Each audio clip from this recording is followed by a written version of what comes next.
most Americans couldn't find on a map. Not troubled, not tested, knocked out, sent home. 17 minutes from the exit, staring down the barrel of the most humiliating result of his entire career. And somewhere in a FIFA boardroom, you have to imagine, someone stopped breathing. Because here's what nobody running this tournament wanted to say out loud. They need Messi. They need him in the quarterfinals, in the semis, on the posters, on the jerseys, on every American broadcast selling this World Cup to a country still learning what offside means. Messi is the golden goose. Messi is the reason a casual fan in Kansas sets a late alarm. And for about 20 minutes of extra time, a nation of just over 500,000 people had both hands wrapped around that goose's neck. Let me tell you exactly how close it got. The team was Cape Verde, 10 islands off the coast of West Africa, a population smaller than a mid-sized American city, playing in the very first World Cup they've ever qualified for. On the other side, Argentina, reigning world champions, the #1 team on earth. Lionel Messi himself. On paper, it was the most lopsided knockout tie in the history of the competition. The top-ranked side on the planet against a nation ranked outside the top 60. It was supposed to be a formality, a photo op, a gentle evening's work before the real tournament started. It became instead one of the greatest games this World Cup will give us. It started exactly the way the script demanded.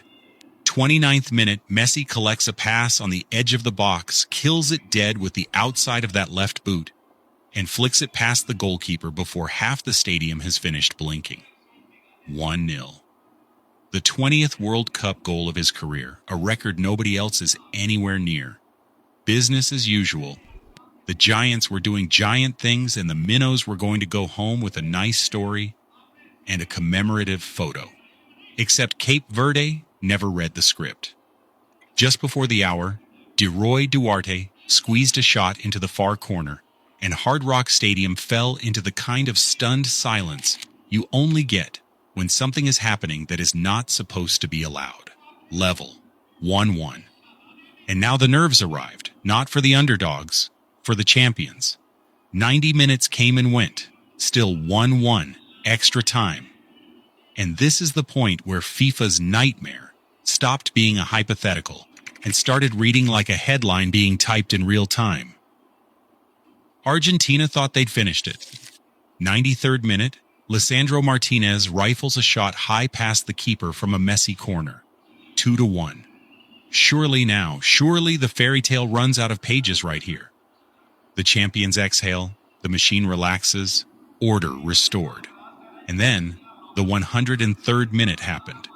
Sidney Lopes Cabral picked the ball up on the left, cut inside, and curled a right-footed shot into the far corner so perfect, it may stand forever as the greatest goal in Cape Verdean history. 2-2, level again. And I need you to really sit with what that meant, because it wasn't just a goal. It was a nation of 500,000 people in their first ever World Cup, drawing level with the world champions for the second time in one night.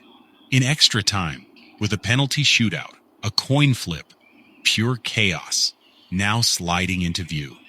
The most storied team in the sport, Messi and all, was 17 minutes from being eliminated by a country younger than most of the people watching it happen.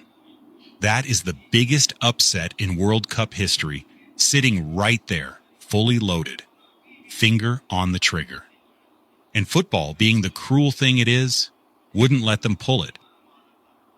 The 111th minute, Messi swings a set piece into the box, Cristian Romero climbs, and the ball deflects off Cape Verde defender Dini Borges and past his own goalkeeper. An own goal. 3-2.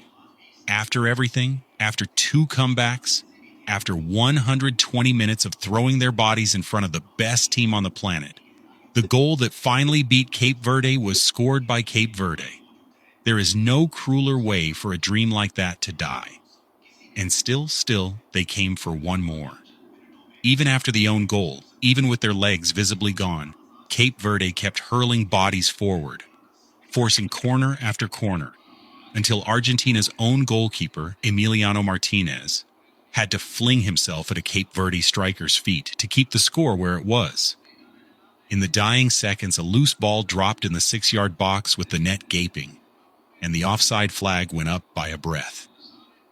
By the time the whistle finally came, Argentine players were sinking to the turf with cramp, 120 minutes deep into the Miami humidity, physically wrecked by a team they were supposed to brush aside before dinner. Now let's take it seriously for a second, because it would be easy to file this under plucky losers and move on, and that would be an insult to what actually happened on that field.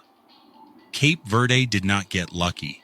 They created almost nothing going forward all night. The expected goals numbers were laughably one-sided, somewhere around 2.16 to Argentina and 0.45 to them, and they still dragged the world champions to the absolute edge, because at the other end stood a 40-year-old free agent named Vozinha, who made 8 saves and pulled off stop after stop that had no business staying out, including denying a Messi free kick that should have ended the whole argument.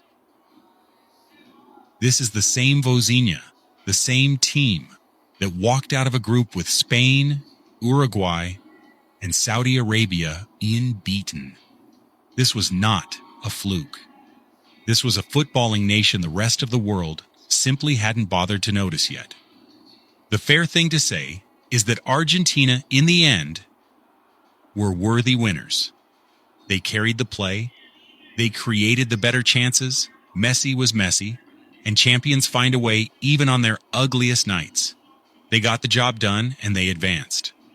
But the honest thing to say, right next to it, is that they were about 20 minutes and 1 curling shot away from the most catastrophic result this competition has ever produced. And that is exactly why this was FIFA's nightmare too, not just Argentina's.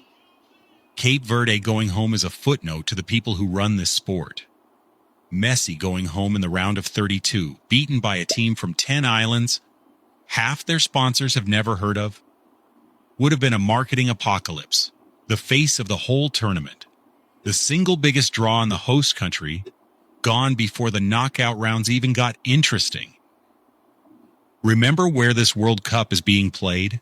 Largely on American soil, in the market FIFA has spent years trying to crack, with Messi playing his club football an hour up the road at Inter Miami.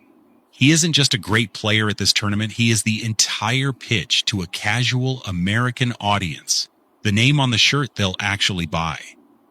Ticket demand, television numbers, the whole sales machine, all of it leaning on one 38-year-old staying alive in the bracket. And for 20 minutes in Miami, that machine was trembling. In the end, Messi survived. Argentina survived. They head to Atlanta to face Egypt on Tuesday, and the tournament's golden goose lives to sell another round of tickets. Cape Verde's coach, Bubista, needed only a few words afterward. "We showed our identity." They did. And 500,000 people back home, plus a whole lot of neutrals who didn't know a single name on that team 3 weeks ago, are never going to forget it. Where does this one land for you? The best underdog run this World Cup has handed us so far? Or has someone already topped